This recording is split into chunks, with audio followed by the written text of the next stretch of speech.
दोस्तों, पिछले भाग में हमने जाना कि कैसे जापान के लोग लंबी और खुशहाल जिंदगी जीते हैं। इकिगाई किताब के ऑडियो बुक समरी के भाग 2 में आपका स्वागत है। दीर्घायु मास्टर्स, 100 साल जीने का राज। अब हम बात करेंगे उन लोगों की जो साधारण जीवन नहीं, असाधारण जीवन जीते हैं। क्या आपने कभी सोचा है कि कुछ लोग सदियों तक कैसे जी लेते हैं? क्या है उनके लंबे जीवन का रहस्य? आइए आज इसी पहेली को सुलझाते हैं। इन शतायु लोगों में एक बात समान है, उनका अटूट जुनून।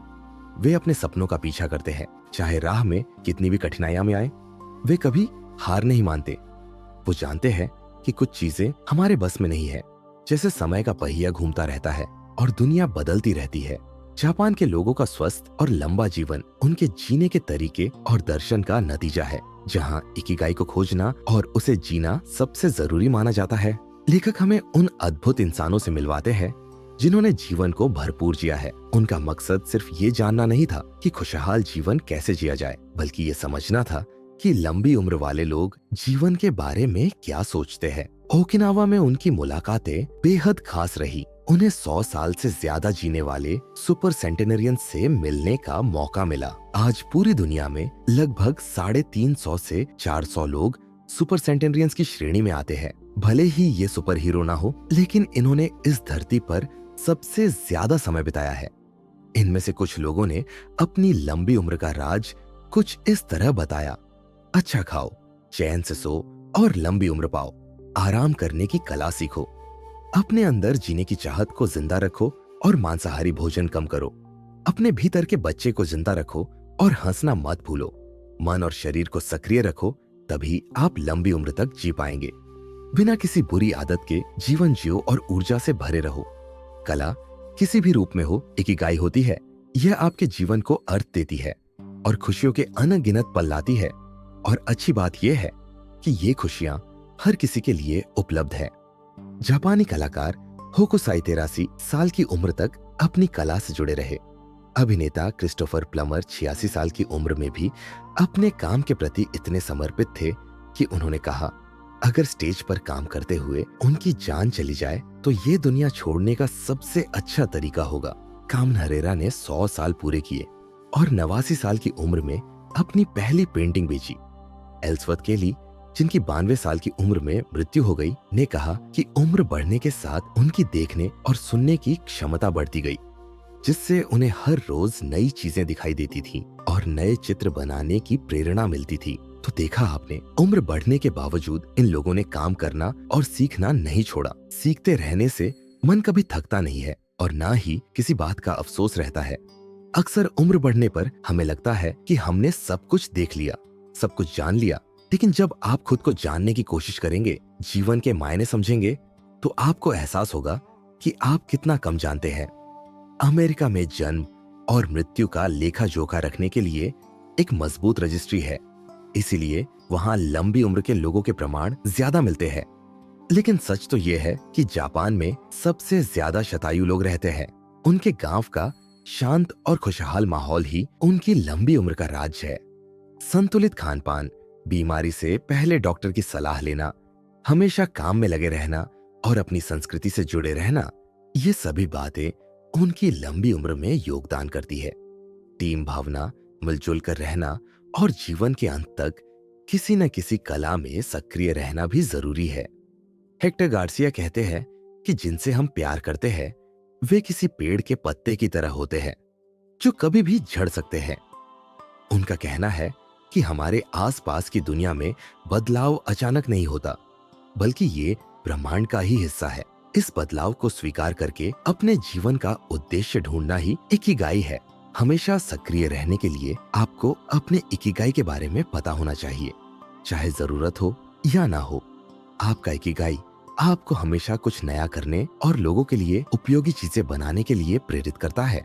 जापानी दर्शन में माना जाता है कि हर किसी के जीवन में एक इकिगाई होता है। ये हम सबके अंदर छिपा होता है। कुछ लोग इसे ढूंढ लेते हैं और कुछ लोग इसकी तलाश में भटकते रहते हैं। जापान के शतायु लोगों पर किताब लिखने से पहले लेखक ओकिनावा के एक छोटे से द्वीप पर गए और वहां के लोगों से बातचीत की। उन्होंने वहां के बुजुर्गों से उनकी लंबी उम्र, उनके ज्ञान और इकिगाई के बारे में जाना। उन बुजुर्गों को बहुत खुशी हुई कि कोई उन पर किताब लिख रहा है। उन्होंने बताया कि चिंता न करना और खुले दिल से हर किसी से मिलना ही उनकी लंबी उम्र का राज है। चिंता को दूर करने का सबसे अच्छा तरीका है लोगों के साथ घुल मिलकर बातें करना, मिलने के प्लान बनाना, बगीचे में सब्जियां उगाना और दोस्तों से मिलना, अच्छी आदतें अपनाना।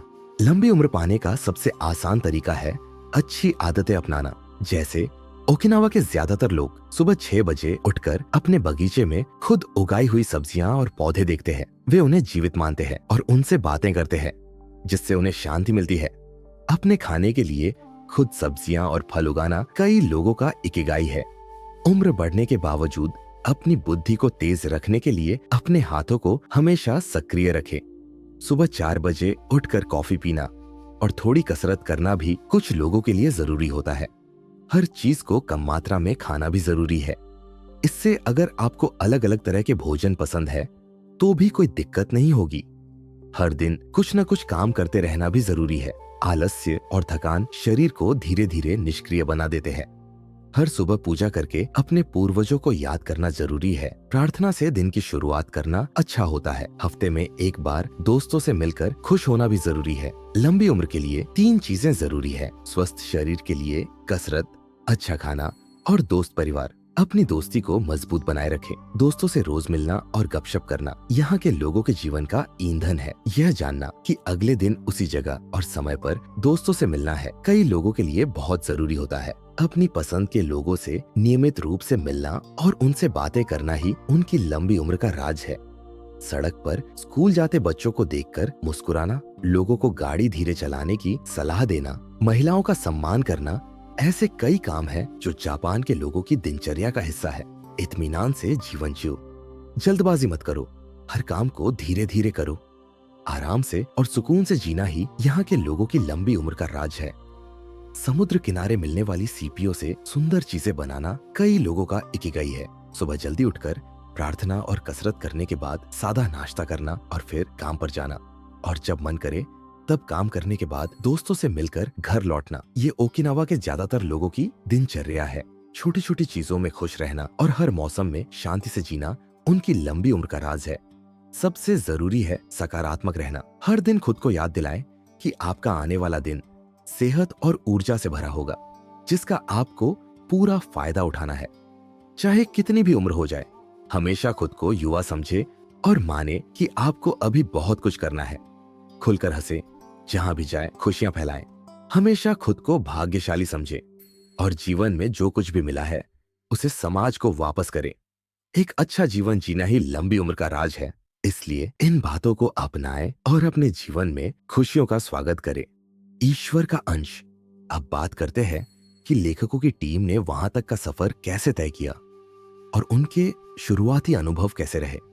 किताब पर काम शुरू हुए करीब 1 साल बीत चुका था, लेकिन टीम अभी तक जापान के इस अनोखे गांव तक नहीं पहुंच पाई थी। इस टीम ने ओकिनावा द्वीप तक पहुंचने के लिए टोक्यो से ओकिनावा की राजधानी नाहा तक 3 घंटे की उड़ान भरी।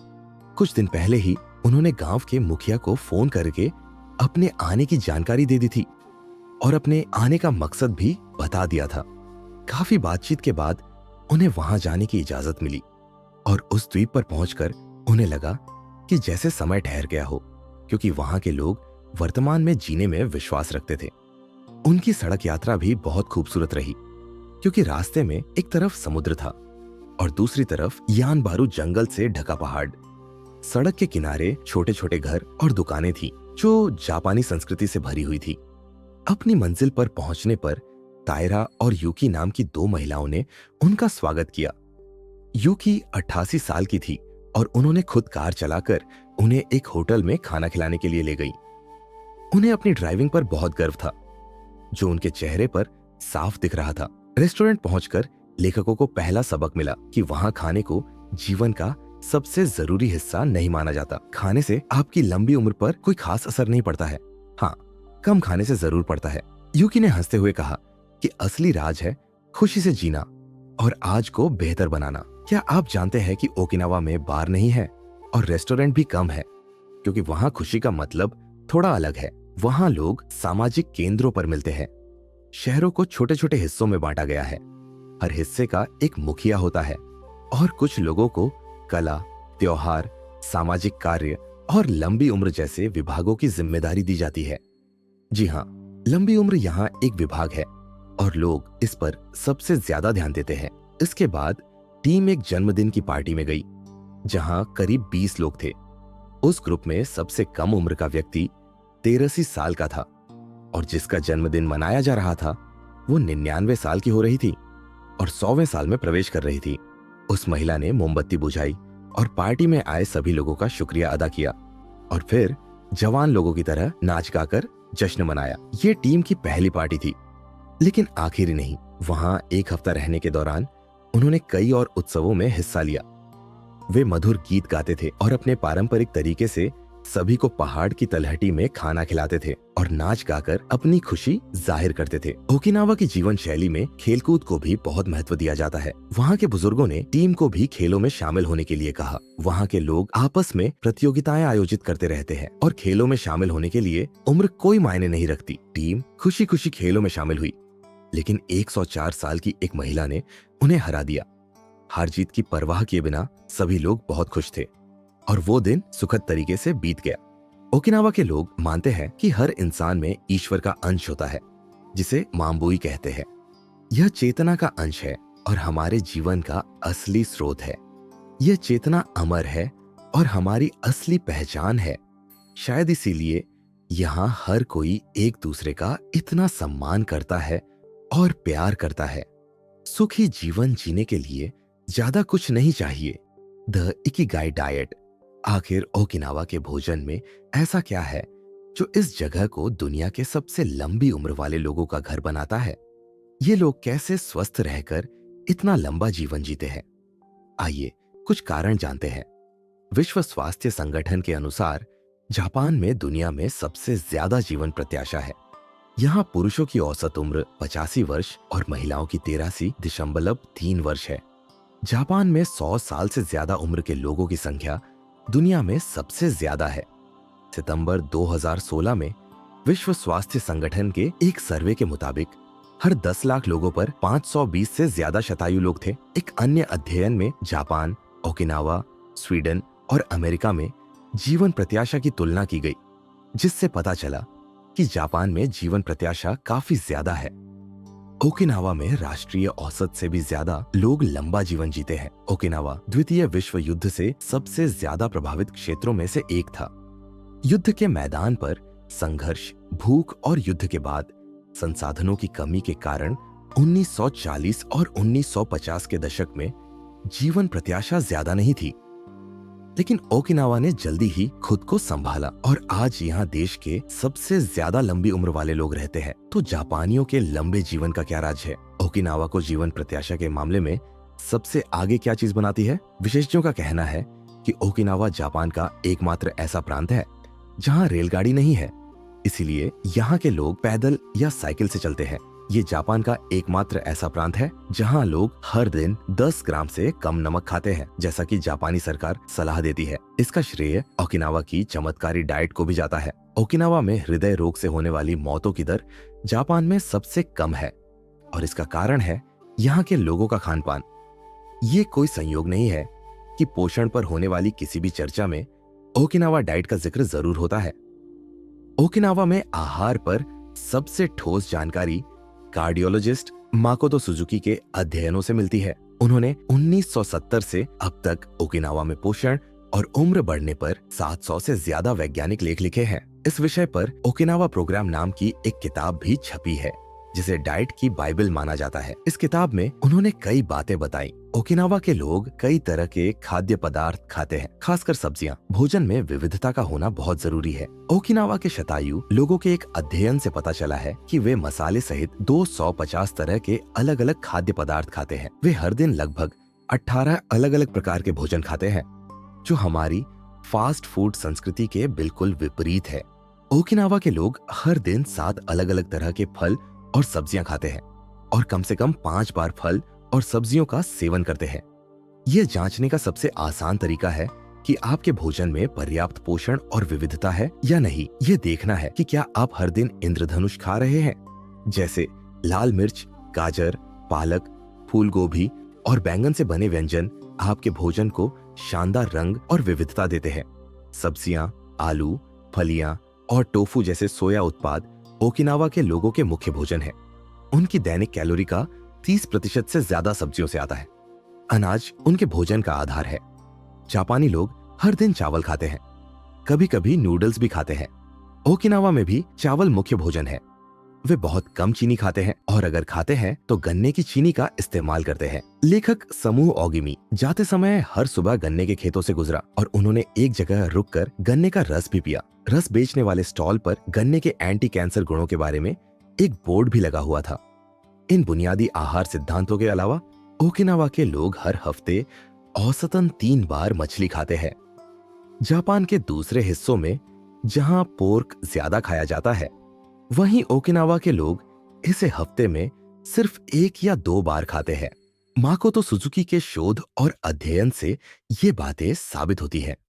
ओकिनावा के लोग जापान के बाकी लोगों की तुलना में 1/3 चीनी खाते हैं, जिसका मतलब है कि मिठाई और चॉकलेट उनके आहार का बहुत छोटा हिस्सा है।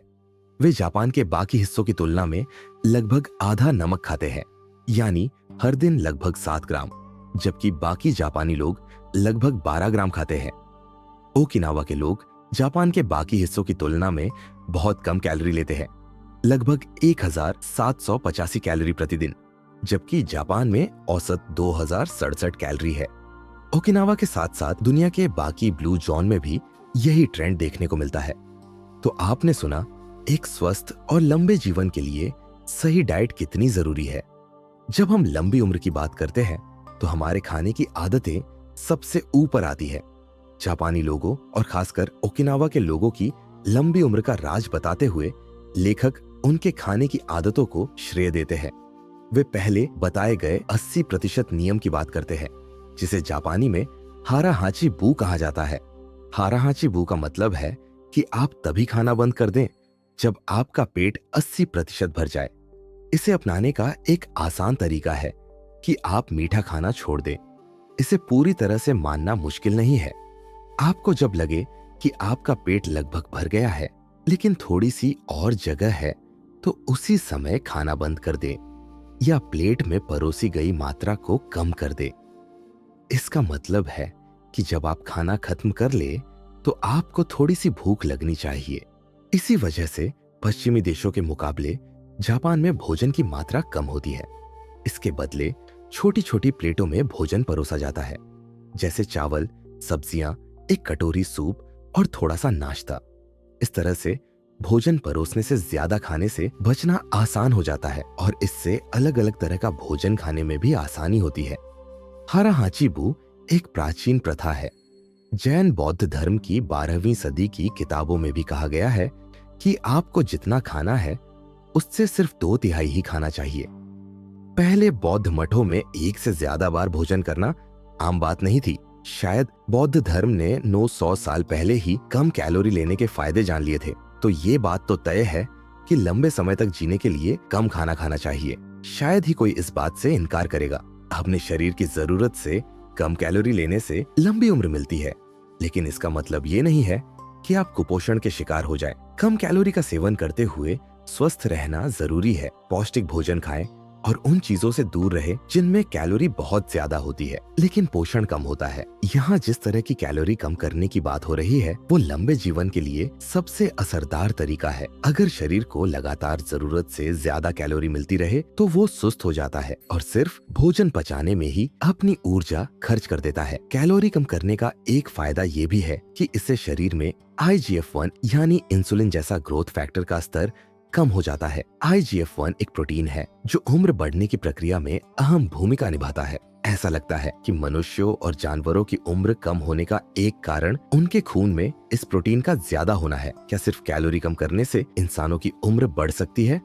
ये कहना अभी मुश्किल है, लेकिन रिसर्च से पता चलता है कि सही पोषण के साथ साथ कम कैलोरी लेने से मोटापा, टाइप 2 डायबिटीज, सूजन, हाई ब्लड प्रेशर और दिल की बीमारियों से बचाव होता है और कैंसर जैसे खतरे भी कम हो जाते हैं।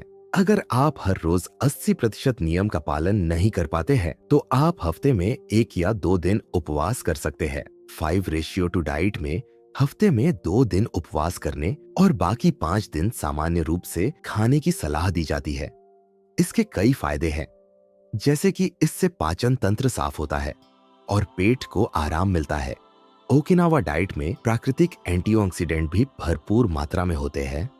एंटीऑक्सीडेंट कोशिकाओं में ऑक्सीकरण की प्रक्रिया को धीमा करते हैं और शरीर को नुकसान पहुंचाने वाले फ्री रेडिकल्स को निष्क्रिय करते हैं। ग्रीन टी की एंटीऑक्सीडेंट शक्ति तो सब जानते हैं, इस पर हम आगे और बात करेंगे। ओकिनावा के लोग हर दिन एंटीऑक्सीडेंट से भरपूर 15 खास खाद्य पदार्थ खाते हैं जो उनकी जीवन शक्ति का राज है। टोफू, मिसो, टूना, गाजर, करेला, कोम्बू, पत्ता गोभी, नूरी, प्याज, सोया स्प्राउट्स, हेचिमा, सोयाबीन, शकरकंद और काली मिर्च। शिकोवासा ओकिनावा का एक खास फल है और ओकिनावा में सबसे ज्यादा शिकोवासा पैदा होता है। इसके रस को बिना पानी मिलाए पीना नामुमकिन है। इसका स्वाद नींबू और संतरे जैसा होता है। इसमें एंटीऑक्सीडेंट की मात्रा बहुत ज्यादा होती है। सभी खट्टे फलों जैसे अंगूर, संतरा और नींबू में नोबिलेटिन पाया जाता है, लेकिन ओकिनावा के शिकोवासा में संतरे से 40 गुना ज्यादा नोबिलेटिन होता है। नोबिलेटिन हमें कैंसर, टाइप 2 डायबिटीज और मोटापे से बचाता है। इसका इस्तेमाल कई पारंपरिक व्यंजनों में स्वाद बढ़ाने के लिए किया जाता है और इसका रस भी निकाला जाता है। लेखकों की टीम को ओकिनावा में जन्मदिन की पार्टियों के दौरान शिकोवासा खाने को मिला था। दोस्तों, इकिगाई की ये ऑडियो बुक समरी तीसरे भाग में जारी रहेगी। अगर आपको यह समरी पसंद आई तो लाइक और शेयर जरूर करें और हमारे चैनल को सब्सक्राइब करके हमें सपोर्ट करें। धन्यवाद।